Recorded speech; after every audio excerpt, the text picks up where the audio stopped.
Génesis 1, el versículo 1. Dice: en el principio creó Dios los cielos y la tierra. Este versículo, en el principio creó Dios los cielos y la tierra. Ayer miramos por qué dice en el principio. En el principio. Y hoy vamos a mirar por qué dice la tierra. En el principio creó Dios los cielos y la tierra. Bueno, ¿por qué habla de cielos? Habla de cielos porque no es un solo cielo. ¿Sí sabían? No hay un solo cielo, hay más cielos. Buenas noches, Lina. Hay más cielos. No es un solo cielo, sino hay más cielos. Entonces vamos a mirar. Vamos a mirar 2 Corintios, capítulo 12. Y no pierdan Génesis, capítulo 1, versículo 1. Si quieren, coloquen un separador, un papelito, en Génesis 1:1. Yo voy a hacer lo mismo. Y vamos a 2 Corintios, capítulo 12. En 2 Corintios, capítulo 12, aparece cuando el apóstol Pablo, él dice, ciertamente, el versículo 1, ciertamente no conviene gloriarme, pero vendré a las visiones y a las revelaciones del Señor. Conozco a un hombre en Cristo que hace 14 años, si en el cuerpo no lo sé, si fuera del cuerpo no lo sé, Dios lo sabe, fue arrebatado hasta el tercer cielo. Y conozco al tal hombre, si en el cuerpo o fuera del cuerpo no lo sé, Dios lo sabe, que fue arrebatado al paraíso, donde oyó palabras inefables que no le es dado al hombre expresar. De tal hombre me gloriaré, pero de mí mismo en nada me gloriaré, sino en mis debilidades. Este capítulo, algunas personas leyendo solamente un versículo piensan que el apóstol Pablo parece que está hablando de alguien más, ¿no? Porque está hablando en tercera persona. Conozco al tal hombre. Pero cuando miramos el último versículo que leímos, se refiere a él mismo. De ese hombre es del que él se va a gloriar. Entonces, el apóstol Pablo, ¿qué es lo que está diciendo acá? De él mismo. Dice que él estuvo en el paraíso. Físicamente fue en una visión. Dios le permitió ver en visión. ¿Qué corazón tuvo aquel que fue al paraíso? ¿Qué corazón tuvo el apóstol Pablo después de haber visto el paraíso? Él tiene un lenguaje, mirando todos los libros de la Biblia, el lenguaje de él es muy rico. Incluso hay personas que dicen que las epístolas paulinas son las más difíciles de digerir, debido a que el lenguaje de él es un lenguaje muy, muy rico. Pero ¿qué dice el apóstol Pablo? Dice, una persona que vio el cielo, una persona que vio el paraíso, que estuvo en el paraíso en visión. Dios le permitió en visión conocer el paraíso. Y él dice, para mí el morir es ganancia. Este corazón es difícil que las personas lo logren entender. Escuchar las palabras es fácil, porque él está diciendo, para mí el morir es ganancia. Entonces, escuchar, como él está hablando en español, es fácil entender lo que él está diciendo, fácil entender las palabras. Pero creer lo que él está diciendo, o peor aún, mejor aún, tener el mismo corazón que él tuvo, esa es la parte difícil. Porque él dijo, para mí el morir es ganancia. Este versículo yo me lo sabía de memoria durante años y me pasó que solamente lo vine a entender cuando experimenté problemas de salud, más exactamente cáncer. Cuando se manifestó en esa época, yo ya era salvo, gracias a Dios. En el momento que recibí la salvación, después de que recibí la salvación, fue que hubo este problema. Y cuando hubo este problema, la verdad, la reacción que hubo en mí, en ese momento yo estaba atribulado y estaba siendo zarandeado por Satanás. Después de recibir la salvación, nuestro Señor Jesucristo no es que haya recibido la salvación, no, sino nuestro Señor Jesucristo, después de que fue bautizado, Él fue llevado al desierto para ser tentado por el diablo. Entonces, en el caso mío, después de recibir la salvación, yo fui zarandeado. Y en esa etapa, recuerdo que ya después de haber recibido la salvación, yo quería estar ya con Dios, porque ya tenía la certeza que al dejar este cuerpo yo me iba a ir al cielo. Esa es una de las características al recibir la salvación. Hay certeza, no hay duda, sino hay certeza. Y en ese momento, el corazón que hubo cuando supe que podía morir de cáncer fue una alegría. O sea, el momento que me enteré, lo que expresé de mí fue, ya, por fin me voy a ir al cielo. Y solamente cuando salió de mí esa alegría, caí en cuenta, eso no es lo normal. O sea, lo normal es que cuando a una persona le dicen eso, le dan esa noticia de que tiene cáncer, esa persona, ¿cómo se pone? Se pone triste, es más, queda como atrapado en ese pensamiento y como de una sola se echa a morir, por decirlo de alguna manera. La persona queda casi que postrada en la cama, así. Pero cuando me dieron a mí la noticia, yo quedé alegre y yo quedé feliz. Y lo que dije fue, ya por fin me voy a ir de acá, me voy para el cielo. Y en ese momento entendí ese versículo, solo ahí pude entender ese versículo. Ya entiendo por qué el apóstol Pablo dijo, para mí el morir es ganancia. Ese corazón no lo puede entender el común de las personas, el 99%, como las ovejas que no estaban perdidas. El común de las personas no puede entender eso. En la Biblia habla también de la puerta ancha, ¿no? Cuando nombro la mayoría, porque en la Biblia habla de la proporción que hay en esa mayoría, son 99-1. Desde nuestro punto de vista, podríamos decir, yo creo que 50 y 50, yo creo que tal vez 70 y así. Pero cuando miramos en la Biblia, no es así. Y resulta que en el momento, ahora, ¿qué pasó en el momento que recibí la noticia? Y que yo la recibí con gozo, yo la recibí con alegría, ¿sí? Por fin me voy a ir, ya se acabó, voy a ir al cielo, voy a estar allá con mi Señor. En el momento que recibí esa alegría, ¿sabe qué pasó? Fue instantáneo, se fue. Todos los síntomas, todo lo que estaba causando el dolor, todo lo que estaba causando eso, se fue. Y pues la gente se sorprendió. ¿Cómo se le desapareció? Y decían, ¿cómo se desapareció? O sea, es imposible. ¿Usted qué hizo? Como si yo me hubiera hecho una cirugía o algo. Entonces yo le dije, pues lo único que yo hice fue alegrarme porque yo pensé, ya me voy a ir. El común de las personas, ¿qué les pasa? Miremos un versículo. En la Biblia dice, este es duro, pero en la Biblia dice, lo que el impío teme, eso le sobrevendrá. No sé si conozcan este versículo. Miremos Salmos. Proverbios. Lo que el impío teme, eso le sobrevendrá. Proverbios 10, versículo 24. Miremoslo. Proverbios 10, versículo 24. Proverbios 10, versículo 24. Entonces ya saben ustedes cuál es la cura contra ese tipo de enfermedades. La persona que no quiere dejar este mundo más va a experimentar rápidamente esas cosas a las que le tiene miedo. 10:24 dice, Proverbios 10:24 dice, lo que el impío teme, eso le vendrá, pero a los justos les será dado lo que desean. Entonces, cuando alguien me pregunta también, ¿usted sabe cuál es la cura contra el cáncer? Yo les digo, sí, yo sé cuál es la cura. No solo contra el cáncer, contra el SIDA, contra todas esas enfermedades que el ser humano tiene como incurables. Y les digo, les cuento mi experiencia. Si una persona tiene la certeza de la salvación, en el momento que se entera que va a dejar este mundo, esa es una noticia que recibe con gozo. No la recibe con tristeza como el mundo, como el 99% de las personas, como el mundo, la mayoría, los que están entrando por la puerta ancha. Ya les vamos a ver esos versículos. Entonces, ¿por qué la mayoría entra por la puerta ancha? ¿Y por qué el camino que lleva a la perdición es por donde va la mayoría? ¿Por qué esa mayoría es el 99%? Todo eso lo vamos a ver ahora. Pero entonces, el común, la mayoría, ¿cómo recibiría la noticia de que tiene cáncer? La recibiría, quedarían, no sé, desencajados, de pronto quedarían como derrumbados, sin fuerza, sin ánimo, y se empiezan a sentir peor. Pero lo contrario, ¿qué es lo contrario? Un justo, una persona que sabe que se va a ir con Dios en el momento que se entere que se va a ir con Dios, es motivo de fiesta. Sí, es diferente el funeral en un justo que el funeral de un impío. Leímos este versículo que está en Proverbios 10:24, que dice, lo que el impío teme, eso le vendrá. Pero a los justos les será dado lo que desean. Vamos a leerlo, estoy parafraseando, pero vamos a leerlo. Lo que el impío teme, eso le vendrá.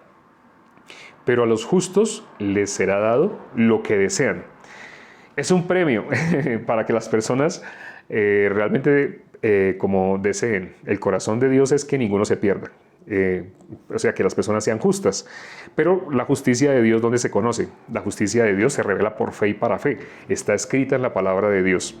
La única forma de que una persona conozca la justicia de Dios y sea cumplida la justicia de Dios en el corazón de esa persona, tiene que conocer lo que está escrito en la Biblia. Entonces, ya cuando la persona es justa, en ese momento, ¿qué desea? Pues irse con Dios, porque ya sabe que se va a ir con Dios. No es una probabilidad. Antes de que yo recibiera la salvación, yo había asistido a 6, entre comillas, iglesia. Bueno, ¿y por qué digo entre comillas? Aquí tengo que hacer una paréntesis, porque resulta que a mi punto de vista, iglesia, ¿qué es? A mi punto de vista, ¿qué era iglesia? Yo decía un poco de cosas bonitas. Yo conocí la iglesia donde recibí la salvación, la conocí en una ciudad que se llama Cali, acá en Colombia. Yo nací en Bogotá, pero viví en Medellín, viví en Cali, en Santa Marta, Barranquilla, en otra ciudad, Cúcuta. Viví en varias ciudades debido a que mi papá, él era guarda de aduana. Entonces yo pasaba de una ciudad a otra ciudad a otra ciudad. Y cuando mi papá así era trasladado, pues nos íbamos de ciudad a ciudad. Pero entonces, ya después de que mi papá falleció, cuando yo tenía 15 años, mi papá murió. Lamentablemente mi papá no conoció Cristo, no conoció la salvación, no conoció el Evangelio. En la época que mi papá estaba vivo, mi papá tenía conocimiento, pero de esoterismo. Era como el último movimiento que él manejaba. Porque en el esoterismo enseñan reencarnación, meterse en el cuerpo de otra persona, ese tipo de cosas. Entonces, en la época de mi papá, lamentablemente, hasta el momento que él murió, él no conoció el Evangelio. Es más, yo no conocía el Evangelio. En ese momento, pasaron años después de que mi papá murió y yo empecé a asistir por primera vez a una iglesia donde sucedían milagros, donde la gente se sanaba. Pasado como uno o 2 años, yo pude, eso mismo que yo experimenté, hacerlo. Imponer manos en las personas, orar en el nombre de Jesús y las personas se sanaban. Las personas de pronto si tenían enfermedad se curaban, si tenían alguna, como no sé, algún problema económico también, algunas personas se caían, resultaban orando en lenguas y muchas cosas pasaban. Pero eso que les acabo de nombrar, tengo que hacer una aclaración: yo no era salvo, yo no era salvo. Años después recibí la salvación. Cuando recibí la salvación me di cuenta que todo esto que yo había experimentado era mentira.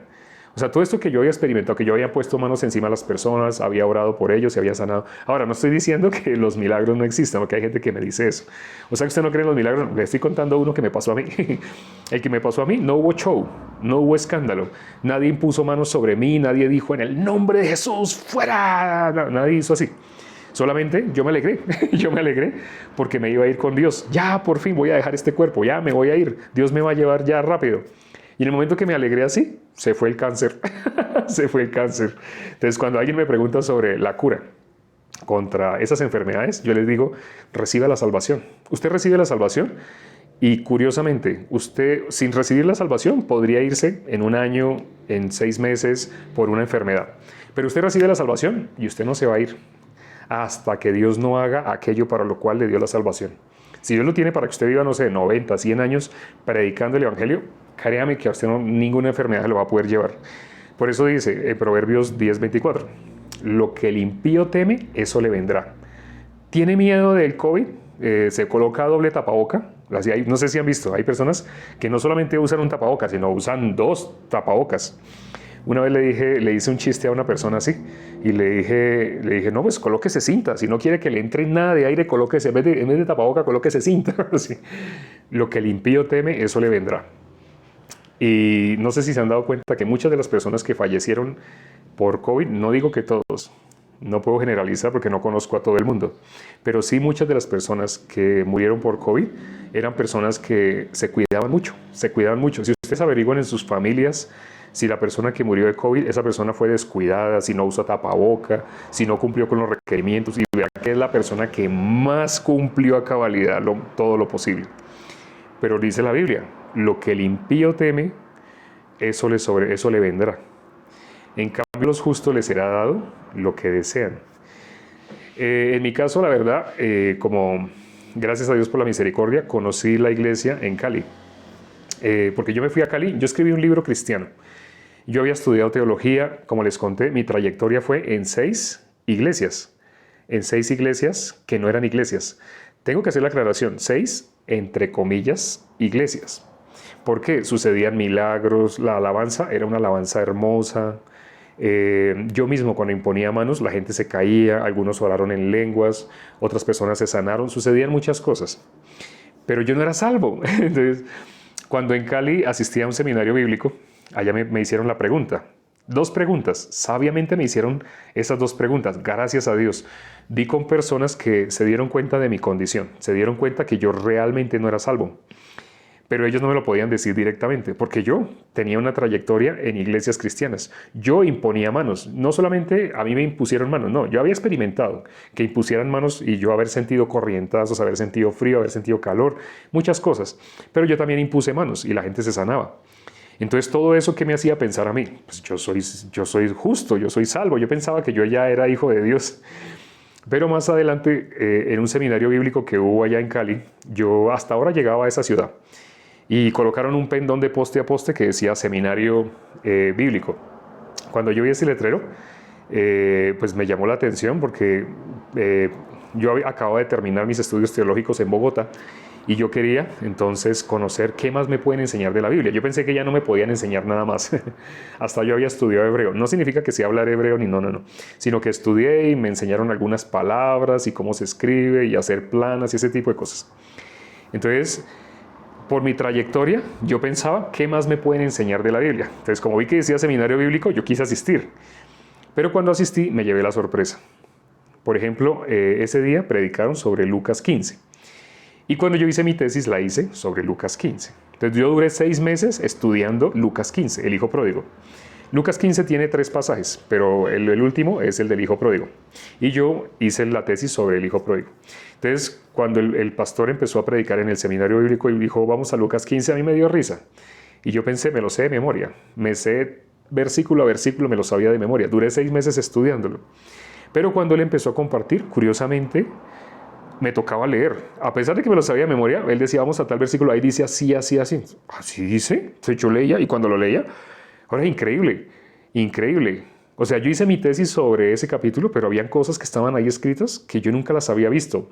Era como si yo hubiera tenido un velo. O sea, podía leer, pero no entender. Pero yo creía que sí entendía. Obviamente, cuando una persona está engañada, la persona ¿cómo cree? ¿Cree que está engañada o cree que está en la verdad? Cree que está en la verdad. Es lo normal. Cuando una persona está engañada, si no, no sería engañada. Engañado significa, esa persona cree que está con Dios. Esa persona cree que camina de la mano con Dios. Esa persona cree que es siervo de Dios, cree que Dios le usa. Y yo estaba así. Por eso hasta llegué a hacer literatura cristiana. Pero esas personas que me conocieron me dijeron, usted hizo esto, usted me nombraba mi hoja de vida, como el apóstol Pablo. Y yo, sí, yo creí que esa persona quería que yo le enseñara algo. Esa persona me quería enseñar algo. O sea, ellos se dieron cuenta que yo tenía una soberbia impresionante, que mi corazón estaba tan alto que era difícil que yo pudiera recibir. Entonces, con sabiduría me hicieron 2 preguntas. Me dijeron, ya que usted sabe tanto de la Biblia, ya que usted conoce tanto, y veo su trayectoria así en el cristianismo, ¿le puedo hacer 2 preguntas? Y yo les dije, claro, pregúnteme lo que quieran. Yo pensé que ellos me iban a preguntar como sobre lo que se veía, ¿sí? Sobre qué escribió, dónde estudió, cuánto tiempo, cómo fue su transcurso en los estudios. No, esa persona no me habló de mi carrera en el cristianismo, cuántos milagros han sido hechos a través suyo, cuántas personas se han sanado. No, esa persona no me iba a preguntar de eso. Esa persona me preguntó algo básico, o sea, de un edificio, lo que se ve. Yo creí que me iba a hablar de eso, de lo que se veía de mi cristianismo, pero esa persona no me habló de lo que se veía. Esa persona me quería hacer preguntas de los cimientos, de lo que está abajo, lo que no se ve, las bases. Cimientos o bases se le dice como a lo primero que se hace cuando se va a edificar. Si una persona empieza a edificar sobre el césped, sobre el pasto, la grama, si empieza a colocar ladrillo sobre ladrillo sobre ladrillo, todo el mundo pensaría, pero está como equivocado, ¿no? Porque ¿cómo va a construir una pared sobre el césped? Primero cuando se va a construir, lo primero que se hacen son como zanjas y profundas, y en esas zanjas se coloca una estructura metálica que está toda unida, ya sea por soldadura, por amarres, etc. Y encima se vierte bastante cemento, concreto. Entonces, esas son las bases, los cimientos. Eso es muy costoso. Es muy costoso, los cimientos son muy costosos, pero es necesario antes de empezar a edificar. Entonces yo pensé que esa persona me iba a hablar de lo que ya yo tenía edificado, pero no, las preguntas que me hicieron era hablando de las bases. Ellos querían que yo me diera cuenta de qué eran mis bases. ¿Sí? Me preguntaron, ya que usted hizo esto, escribió este libro, hizo esto, salió en enlace, me nombraron mi hoja de vida, me dijeron, ¿le puedo hacer preguntas de la Biblia? Yo, claro, pregúnteme. Yo pensé que esa persona quería que yo le enseñara algo.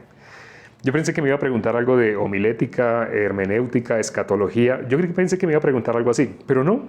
Me preguntó algo tan básico, que en ninguna escuela de teología se enseña. Porque es muy básico, es exageradamente básico. Me dijo, según la Biblia, ¿a dónde va un pecador cuando muere?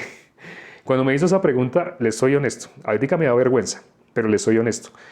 Yo nunca había reflexionado sobre algo tan elemental, nunca había reflexionado sobre algo tan básico. Cuando me hizo esa pregunta, yo me puse a pensar, por primera vez, me tocó ponerme a pensar porque era la primera vez que me hacían esa pregunta, ¿a dónde va un pecador cuando muere? Después de pensar en varios versículos que yo me sabía, entonces le dije, ay, inevitablemente un pecador muere, va al infierno. Y me dijo, ¿me puede mostrar? Yo le dije a la persona que me hizo la pregunta, péseme su Biblia. Con la Biblia el que me hizo la pregunta, yo le abrí. Lea lo que dice acá. La persona leía, uy, muy bien, usted conoce. Yo, espere. Ahora lea lo que dice acá. Uy, usted conoce muy bien a dónde va un pecado. Espere. Y le mostré varios pasajes. Entonces me dijo, definitivamente usted conoce muy bien el corazón de Dios. Así es. Ahora una pregunta, ¿será que Dios se va a arrepentir? O sea, ¿será que Dios va a hacer alguna excepción con alguien? O sea, todos esos versículos que usted me mostró, que confirman, un pecador muere y va al infierno. ¿Será que Dios puede hacer alguna excepción? De pronto alguien que sea pecador y no... Yo les dije, le nombré más versículos. Yo le dije, Dios no es hombre para que mienta, ni hijo de hombre para que se arrepienta. Dios dijo, Dios hará. Entonces me decían, veo que conoce bien la Biblia. Le dije, pero ¿qué tal que Dios haga una excepción? Yo le dije, ni una tilde ni una jota de la Biblia dejarán de cumplirse. Entonces, más yo mismo, yo no me daba cuenta, pero yo con mis labios estaba atestiguando en contra de mí mismo. Yo no sabía. O sea, es cierto, todo lo que dice la palabra es cierto, y todo lo que yo le estaba citando a esa persona es cierto. Pero la pregunta que venía era la que no... Sí me convenía. No puedo decir no me convenía, porque era la pregunta que me podía mostrar realmente yo dónde estaba. La segunda pregunta que me hicieron fue, ya que usted me contestó, conforme a la Biblia un pecador muere, va al infierno, una pregunta más. Dígame la verdad, colocando a Dios como testigo. No exagere, no vaya a decir mentiras. Dios está como testigo. Entonces, pregúnteme, llega y me dice, ¿usted es o no es pecador? Dígame la verdad. La verdad, yo hice silencio. Cuando me hizo esa pregunta, yo hice silencio. Y ya ustedes saben por qué hice silencio. Ese silencio contesta. Cuando una persona hace un silencio, ya acaba de decir lo que no quería decir. Yo les dije, la verdad, yo no les contesté como si me hiciera la pregunta a mí, sino yo le contesté justificándome. ¿Cómo es una respuesta cuando uno se quiere justificar? Uno nombra a los demás. Por ejemplo, digamos que afuera, en la calle, hay niños jugando con un balón. Y hay, digamos, 5 niños están jugando con un balón. Y de un momento a otro, el balón llega y cae contra la ventana y ¡pum! Se rompe un vidrio. Si yo me asomo por la ventana y le digo a los niños, ¿quién fue? ¿Quién fue? Todos los niños automáticamente, del susto, van a delatar a su amigo. Ellos no lo quieren delatar de labios para afuera, ellos no lo quieren delatar. Pero del susto, ellos lo delatan. ¿Saben cómo lo delatan? Voltean a mirar al niño que rompió el vidrio. Todos, los 4 voltean a mirar al niño que le pegó el balón de últimas. Y el niño que le pegó cuando se siente que todas las miradas cayeron sobre él, él llega y dice, ¿cómo se va a justificar? Nosotros estábamos aquí jugando y entonces Felipe le dio una patada y le pegó a Jorge y Jorge entonces como me la tiró y yo así, no, apenas como que me rozó la cabeza. O sea, no va a decir que él le pegó, ya, lo va a decir de otra manera más suavecita. Y yo como que, bueno, yo estaba así quieto y me pegó así, me rozó la cabeza y le pegó en el vidrio. Uno nota, ese niño se está justificando. Ese niño no quiere asumir la responsabilidad. En su mamá, su papá lo volvieron o lo enseñaron o lo criaron para ser la persona más irresponsable del mundo. Ese niño sale naturalmente, no es eso, lo que pasa es que naturalmente sale el justificarse. Y igualmente me pasó a mí, cuando me preguntaron, ¿usted es pecador? Después de que yo ya había dicho, conforme a la Biblia, ¿a dónde va un pecador cuando muere? Al infierno. Entonces me hacen la pregunta, ¿usted es pecador? Esas 2 preguntas para mí cambiaron toda mi vida. Primero me preguntan, ¿a dónde va un pecador cuando muere según la Biblia? Yo digo que va al infierno. Y luego me dicen, ¿usted es pecador? Yo no contesté así, sino directamente. Yo no, directamente hubiera sido decir, sí, Si yo no puedo decir que no sea pecador, yo soy pecador. Yo soy pecador.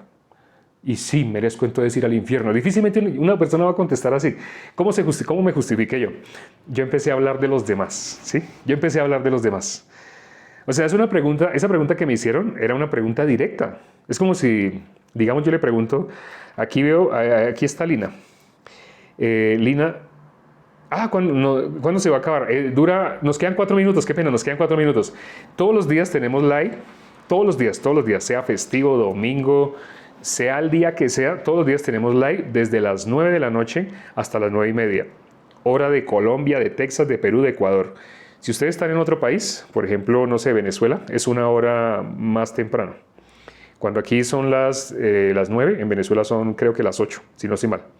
Y así, si están en otro país, por ejemplo en México, creo que son 2 horas más, como que es a las 10 o una hora más, bueno, algo así. Entonces, la hora que les digo 9 de la noche todos los días, a las 9 de la noche es el live, me refiero a que es todos los días a las 9 de la noche de Colombia, de Perú, de Ecuador, ¿sí? De Texas. Quienes estén más arriba, más al norte, se pueden guiar por la hora de Texas. Colombia, Ecuador, Perú, Texas a las 9 de la noche. Ya ustedes miran en internet si en Colombia, en Ecuador, en Perú son las 9, ¿qué hora será? En Chile, por ejemplo. Creo que en Chile son 2 horas más temprano. ¿Más temprano? Más tarde. Bueno, ya no me acuerdo bien, pero sí sé que varían las horas, ¿no? Siempre a las 9 de la noche tenemos el live y lo hacemos hasta las 9:30, media hora. ¿Por qué lo hacemos el tiempo específico? Porque hay personas para que se puedan estar. Si lo hiciéramos más largo el día de hoy, algunas personas como recibirían. Sé que algunas personas recibirían muy bien la palabra si lo hiciéramos el día de hoy, pero otras personas, debido a las actividades que tienen que hacer, tienen que cumplir con muchos requisitos, con muchas actividades, muchas responsabilidades. Entonces, si lo hacemos muy largo, la persona de pronto ya mañana le daría pereza entrar, sí, porque diría, no, pero es que él se extiende 1 hora, hora y media. Normalmente las prédicas yo me demoro 1 hora, hora y media. 1 hora es bajito, normalmente es hora y media, 2 horas. Pero a través del live siempre va a ser media hora, siempre va a ser media hora. De todos modos, tranquilos que este live, por ejemplo, este que se está grabando, va a quedar subido en YouTube. El de ayer también quedó subido en YouTube. El de ayer fue el primero que se subió a YouTube. En ese momento se está grabando con 2 cámaras, un celular vertical y se está grabando con otro celular horizontal.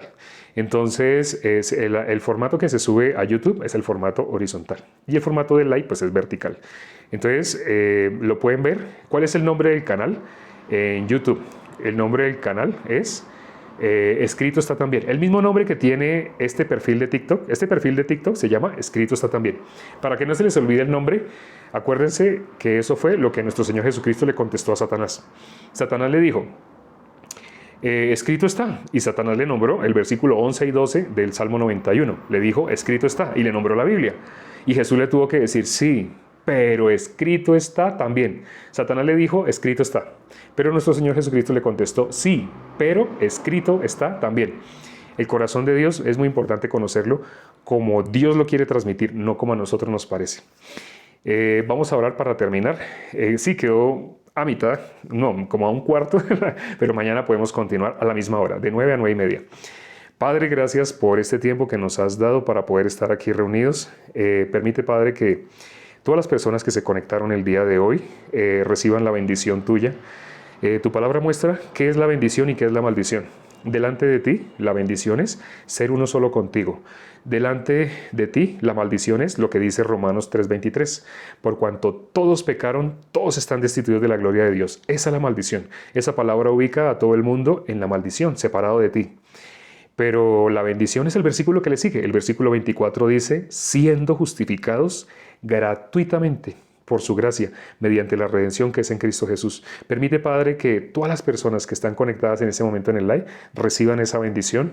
Si aún la palabra que han escuchado o a través de los videos aún no han podido recibir la salvación, permite, Padre, que la salvación para ellos sea inevitable. Permite, Padre, que no en vano tú has permitido que se conecten, no en vano tú has permitido que estén siguiendo este perfil de TikTok. Permite, Padre, sí, que no solamente para ellos, sino toda su casa. Tu palabra dice que el que cree en ti, de su interior correrán ríos de agua viva y será salvo él y toda su casa.